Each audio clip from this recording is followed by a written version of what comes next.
السلام علیکم ورحمۃ اللہ تعالی وبرکاتہ۔ آج ہم بات کریں گے کہ قضا نمازوں کو پڑھنے کا بہترین طریقہ کیا ہے۔ کیا قضا نمازوں میں سے صرف فجر کی نمازیں پہلے ادا کر لیں، پھر ظہر، پھر عصر، پھر مغرب اور عشاء؟ کیا اس طریقے سے اگر قضا نمازوں کو ادا کریں تو کیا یہ طریقہ صحیح ہے یا نہیں؟ تو ہم آپ کو بتا دیں کہ پہلی بات، نمازوں کو ان کے وقت پر ادا کرنا چاہیے، اور اگر دانستہ یا نادانستہ نمازیں قضا ہو گئی ہیں تو آپ جس طریقے سے چاہیں نمازوں کو ادا کر سکتے ہیں، کوئی مشکل کی بات نہیں ہے۔ اور قضا نمازوں کو جلد از جلد ادا کرنے کی کوشش کریں، کیونکہ موت کا کچھ پتہ نہیں ہے، موت کب آ کر دبوچ لے کوئی نہیں جانتا۔ اور اگر آپ چاہتے ہیں کہ پہلے فجر کی تمام قضا نمازیں ادا کر لی جائیں، پھر ظہر، پھر عصر، پھر مغرب اور عشاء، تو اس طریقے سے بھی کر سکتے ہیں۔ لیکن آپ کا جو گمان ہے کہ ہماری 10، 5 یا 20 سال کی نمازیں قضا ہو چکی ہیں تو اس سے کم نہ ہو، زیادہ ہو جائے تو کوئی بری بات نہیں ہے، کوئی حرج نہیں ہے۔ ایک آسان طریقہ یہ بھی ہے کہ فرض کی وہ رکعتیں جن میں صرف الحمد شریف پڑھی جاتی ہے، تو آپ الحمد شریف کی جگہ صرف 3 مرتبہ سبحان اللہ کہہ لیں، یہ بھی کافی ہے۔ اور اگر 1 مرتبہ سبحان اللہ کہہ دیا تب بھی فرض ادا ہو جائے گا۔ اور رکوع اور سجود میں سبحان ربی العظیم، سبحان ربی الاعلی ایک مرتبہ کہنے سے بھی نماز ہو جائے گی۔ اور دونوں درود شریف یعنی درود ابراہیمی کی جگہ اللہم صلی علی محمد و آلہ اتنا پڑھ لینا کافی ہے۔ اگر آپ اس طریقے سے نماز ادا کرتے ہیں تب بھی آپ کی نماز ہو جائے گی۔ اور قضا نمازوں کی نیت اس طرح کریں، نیت کی میں نے 2 رکعت نماز فجر کی قضا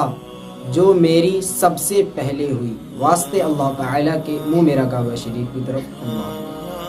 اسی طریقے سے ہر بار میں یہی کہنا ہے کہ وہ نماز جو میری سب سے پہلے قضا ہوئی، یعنی اگر آپ کی 100 نمازیں قضا ہو چکی ہیں اور آپ نے پہلی بار ادا کی اور آپ نے یہ کہہ دیا میری سب سے پہلی وہ نماز جو قضا ہوئی، تو آپ کی نماز اب وہ ادا ہو گئی، اب اس کے بعد جو بچی وہ سب سے پہلے نمبر پر آ گئی۔ اسی طریقے سے نماز ادا کریں۔ اسی سلسلے میں سیدی سرکار اعلیٰ حضرت نے کتاب الملفوظ میں فرمایا کہ وہ شخص جس کی نمازیں 10، 20 سال کی قضا ہو چکی ہیں اور وہ کاروبار میں لگا ہوا ہے، دنیاوی مصروفات میں ہے، اور اگر اب وہ شخص اپنا کاروبار چھوڑ دے، ہر وہ کام چھوڑ دے جس سے اس کا گزارا ہو رہا ہے، کھانا پینا ہو رہا ہے، یہ تمام کام چھوڑ کر اگر وہ اپنی نمازوں کو ادا کرنے لگے اور کچھ دنوں تک لگاتار نمازیں ادا کرتا رہے، اور بالکل اس کا پختہ ارادہ ہے تمام نمازوں کو ادا کرنے کا، اور پھر بیچ میں اس نے ایک دن یہ سوچا کہ ایک دن آرام کر لیتا ہوں، پھر اس کے بعد نماز ادا کرنا شروع کر دوں گا،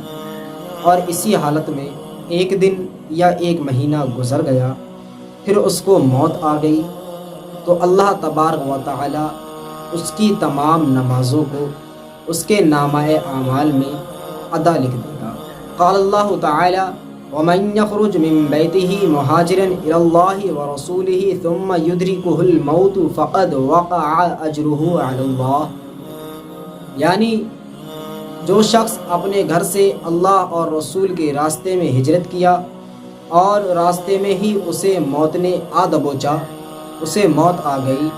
تو اس کا ثواب اللہ رب العزت کے ذمہ کرم ہوگا۔ یعنی اگر کسی شخص نے اللہ اور اس کے رسول کی راہ میں